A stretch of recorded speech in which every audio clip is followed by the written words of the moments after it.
تعداد کو دیکھو تو تم اس کا مقابلہ نہیں کر سکتے، لیکن جو جذبہ اور نظم و نسق تمہاری فوج میں ہے وہ روڈری کی فوج میں نہیں۔ یہ میں تفصیل سے سناؤں گا۔ میں یقین سے کہتا ہوں کہ تمہاری فوج انلس کی فوج کو شکست دے دے گی۔ میں روڈرک کو قتل کرنے تک اپنے انتقام کو محدود نہیں رکھنا چاہتا، میں اس کی بادشاہی کو خاک میں ملانا چاہتا ہوں۔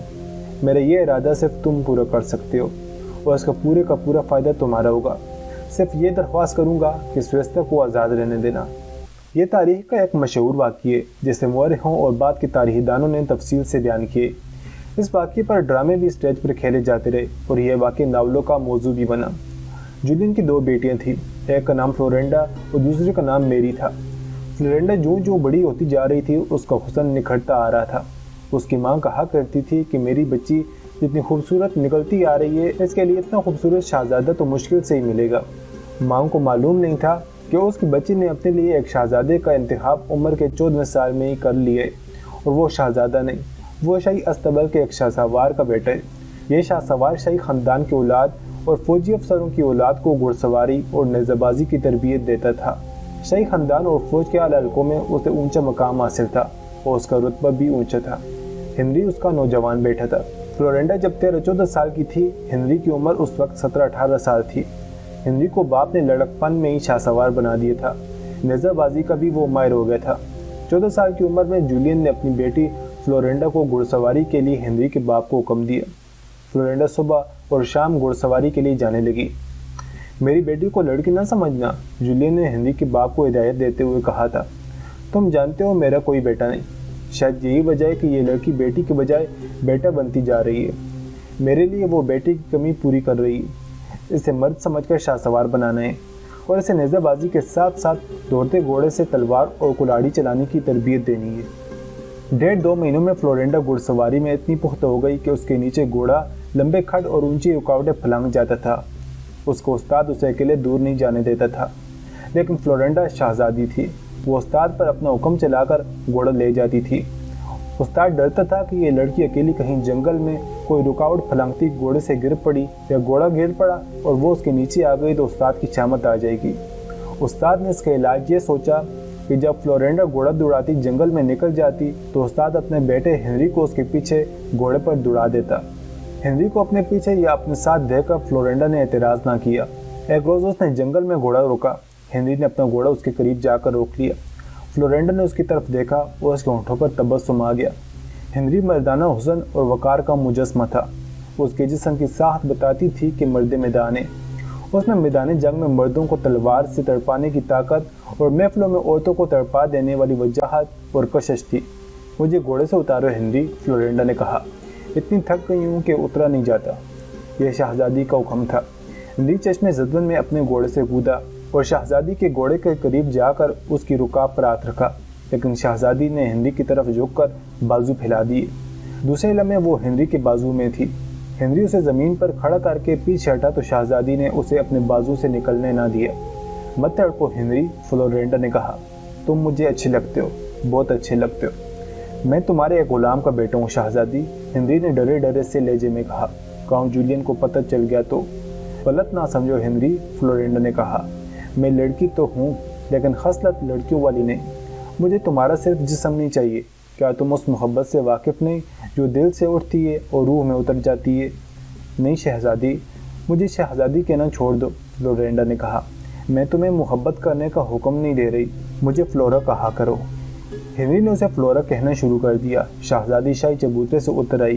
ہنری سب کے سامنے اس کا نوکر تھا، لیکن قلعے سے باہر جنگل میں جا کر اس کا محبوب بھی تھا اور چاہنے والا بھی۔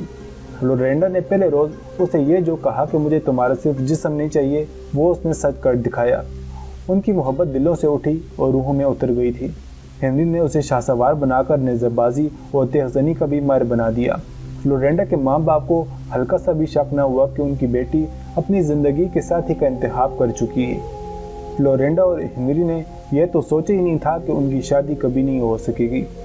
جولین محمل میں بوری کا پیمن نہیں لگائے گا، وہ تو محبت کے نشے میں اپنی حیثیت کو ہی نہیں دنیا کو ہی بھول گئے تھے۔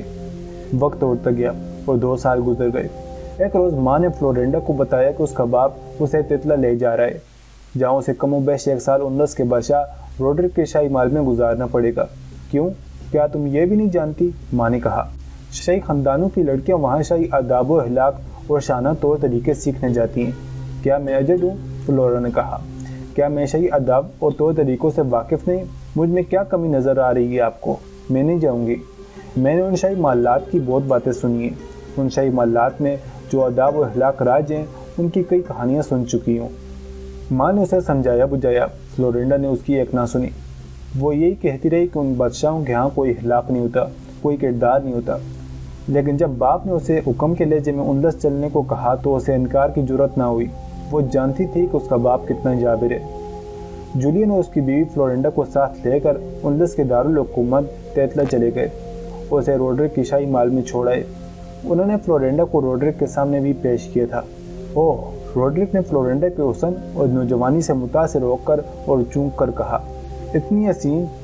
جولین، اس لڑکی کو کسی برائے نام شہزادے کے ساتھ بیاہ کر ضائع نہ کر دینا۔ یہ بیٹی نہیں، جولین نے ہنس کر کہا تھا، یہ میرا بیٹا ہے۔ فلورا کے ماں باپ جب وہاں سے چلے تو اس کے آنسو نکل آئے تھے۔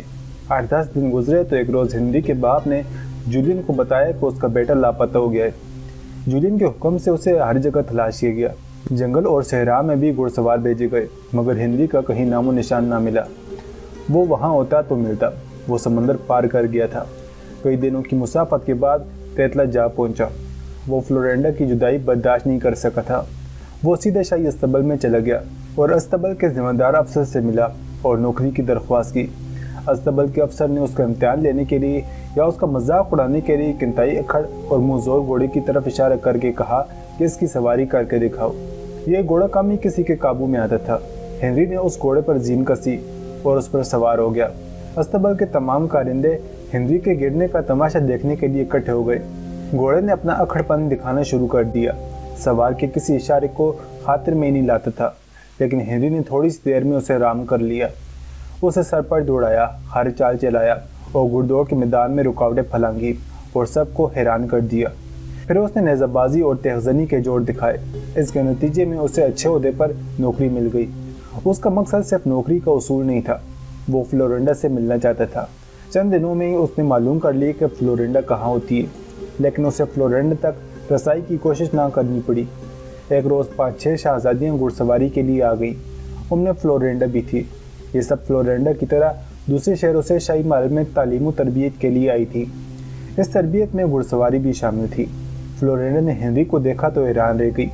وہ شہزادی تھی، کسی بھی ملازم کے ساتھ وہ کوئی بھی بات کر سکتی تھی۔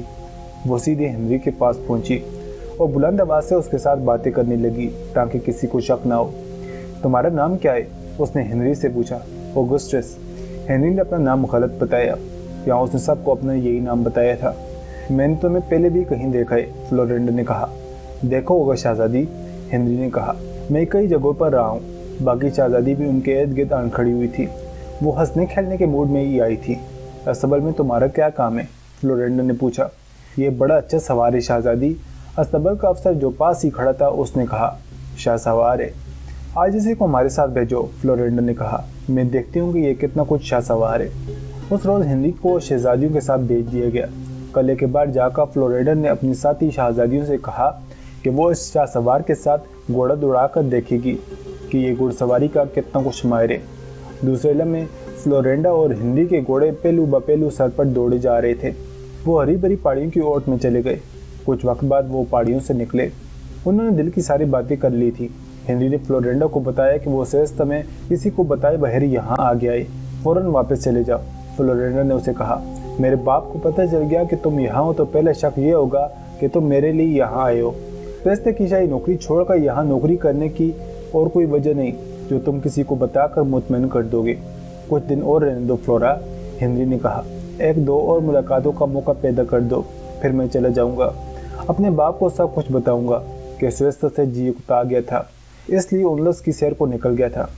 مال کے ارد گرد باغات تھے جن میں گھنے درخت، پھولدار پودے اور بیلیں تھیں، اور بعض گوشے پیڑ پودوں اور بیلوں سے ڈھکے ہوئے تھے۔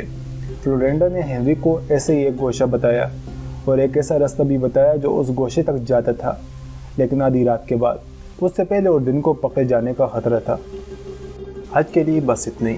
اسی کہانی کی اگلی نشست لے کر بہت جلد حاضر ہوں گے۔ تب تک کے لیے آپ سب سے اجازت چاہتے ہیں۔ اللہ حافظ۔